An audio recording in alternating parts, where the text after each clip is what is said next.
What's good, everybody? It's your boy Big Nate. Welcome to Big Nate's Book Reviews, home of the best book reviews. I've already got the doobie sparked. Sometimes that's just life goes. But so if you got your doobie at home, go ahead and light that. But anyway, we are reviewing Pachinko by Min Jin Lee. So let's get right into it. This book was published in 2017. It was a National Book Award finalist, New York Times bestseller, New York Times top 10 book of the year.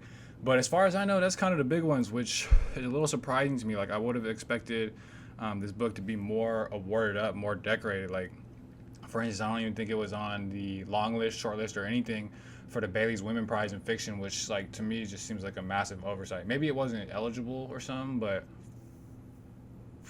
I'm pretty sure it was, though. But anyway, I ain't gonna say nothing. Let's get into the book. So, Pachinko.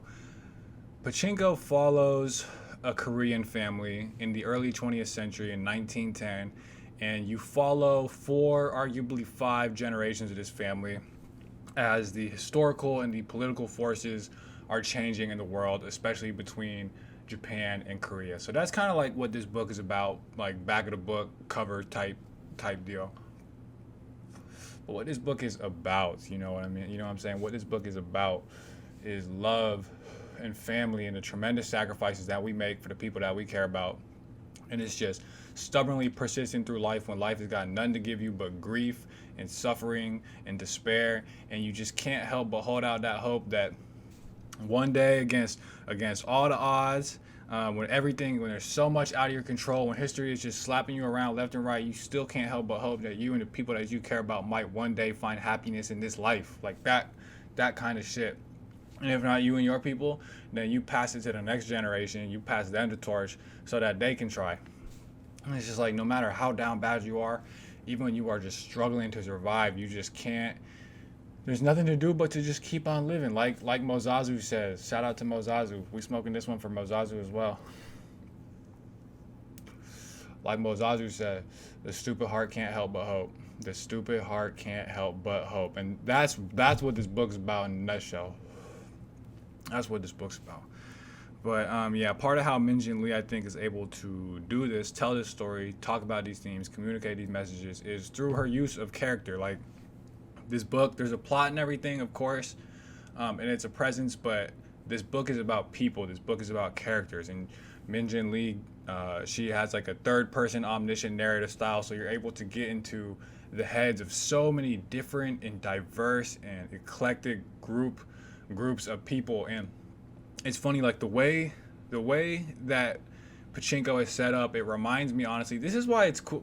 Part of this book review thing has been making me like look up like supplementary information, and I've really it's like more work, but I've really enjoyed it. But like, notice how what I just said squares up with what I'm just about to say, which is that Min Jin Lee.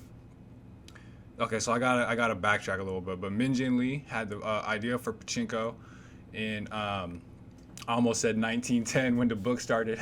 No. When she was 19, like, whatever, I don't fucking know. She was young, and she spent the next 10 years of her life writing a manuscript that was supposed to be like what Pachinko would be. And so she spent 10 years, and then she like didn't even like it. She thought it was garbage. She thought it was boring.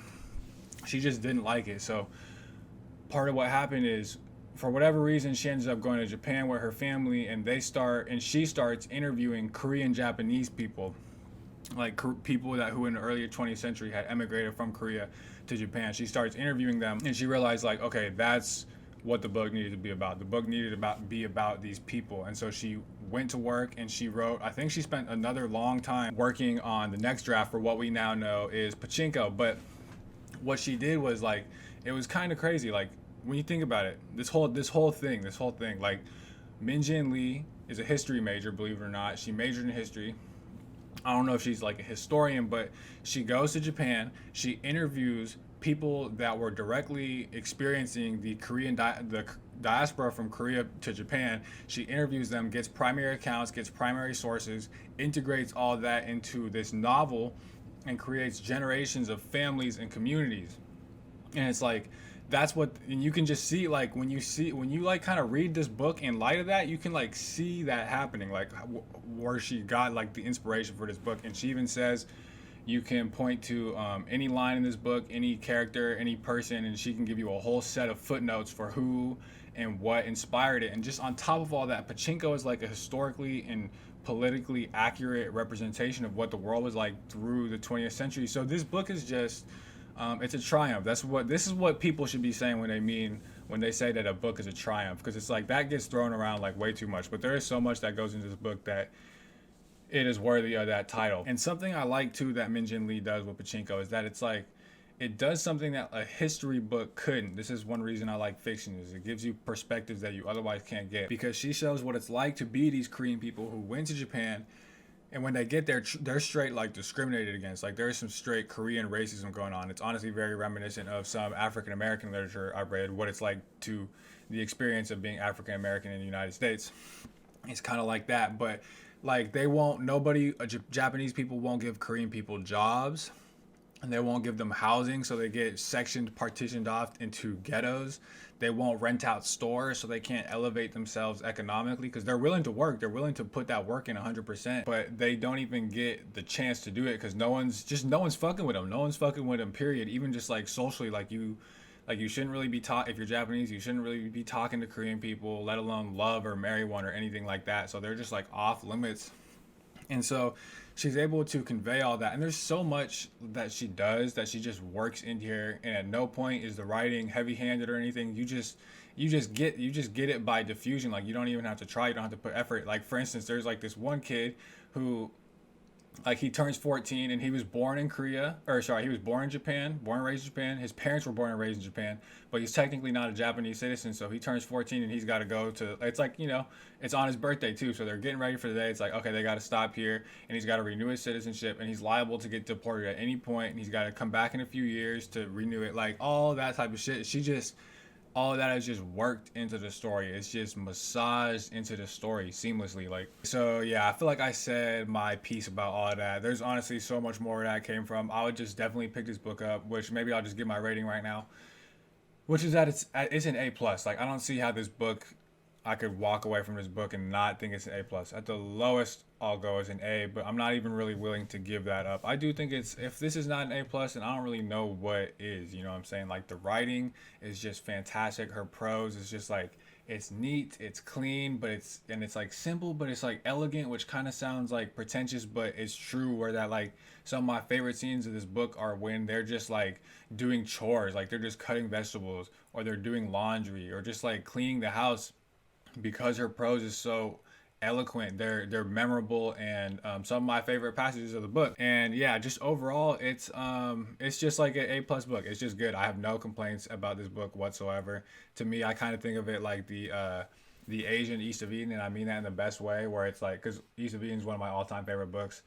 I've read East of Eden twice, and now I just read Pachinko twice, and I read it even a few months ago, but I was like, my girl was reading it, and some people have requested it, and I'm like, honestly, I just kind of want to read this book again anyway, just period, because it was so good. So for real, I reread it, and I was not mad. In fact, I feel like I got a lot more out of it the second time. So anyway, all that's just to say, it definitely gets the Big Nate's book review stamp of approval. Highly recommend it.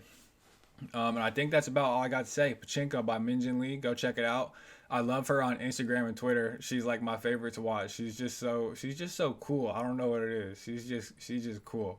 We fuck with Min Jin Lee. But anyway, you can follow me on Instagram at Big Nate's Book Reviews. You can follow me on Twitter at Big Nate Reviews. I'll drop a link in that description for my Amazon wishlist. You can see if I got a book you like, and I'll try and get to it sooner than later. Any book I put up there, I'm down to do at some point. So see if you got one you like, and if you want to just smoke me out, put 5 on that. Give me a coffee if that's your thing. Whatever, just support your boy generally. I'll leave a link in the description as well. So, but anyway, thank you for watching Big Nate's Book Reviews, home of the best book reviews.